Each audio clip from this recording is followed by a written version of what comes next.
Hi, Jacqueline Foster here. So glad to be back. Do you ever feel like when you're working on a project, like when you're trying to get something done, that you're using willpower? You're using this urge within yourself to stay good, to do the right thing because you have to, because you should, because you need to. Using kind of this strong language and really being forceful with yourself. I know that I've been there plenty of times, and what I also know is when I come from a place of willpower, that it is not a good long-term strategy. It'll work short term, I'll get some more done, but what'll happen in a few days is that urge, that will that I've been using begins to kind of bubble up, and I start to feel not so good, or I start to feel like I've been too good and I want to be a little bad.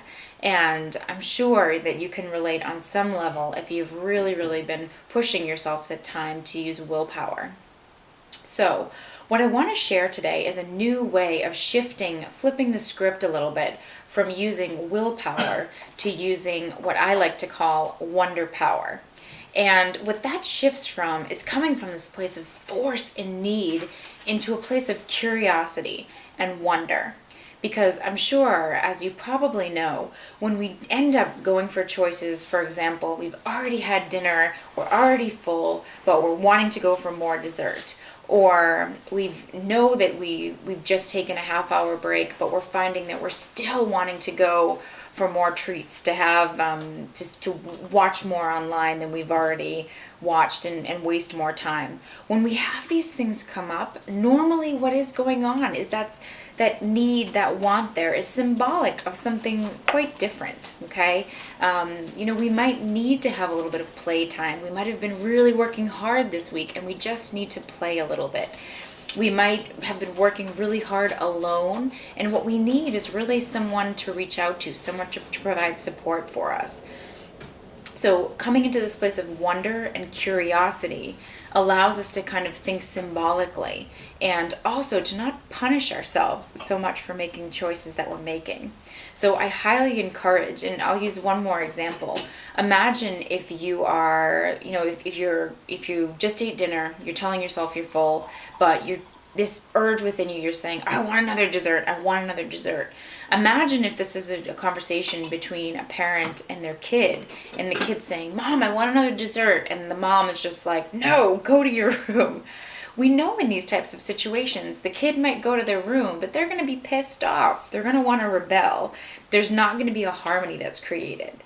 But if you imagine that the same conversation goes on, and the mom, instead of just shutting the child off immediately, says, hey, okay, so you like this extra dessert? What do you want? What do you think you need?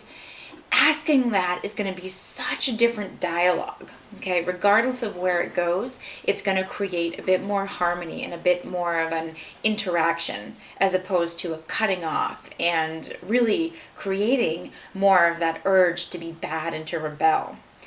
When we have wants and we have needs, we have to respect them in order to have long-term success. So I highly encourage that you do two things. One, become aware of where you are using the willpower. Where are you feeling like you have to drive? How often and when are you saying, I should, I have to, I need to, instead of saying, this is what I choose? And once you've determined that, in those situations, instead of using this, I have to, I should, I need to, drive, start to ask yourself, okay, what might I need right now? I wonder what I need right now.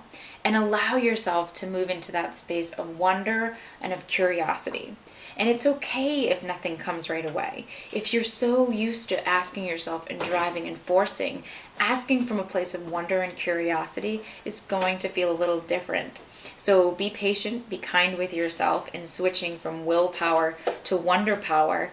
And I would love to hear more about this experience, how this helps you, and what works best for you in those situations where you're feeling like you're using willpower to shift away from that. I'd love to hear about what works for you. So wonderful sharing time with you. I look forward to sharing more in the future. Thanks so much.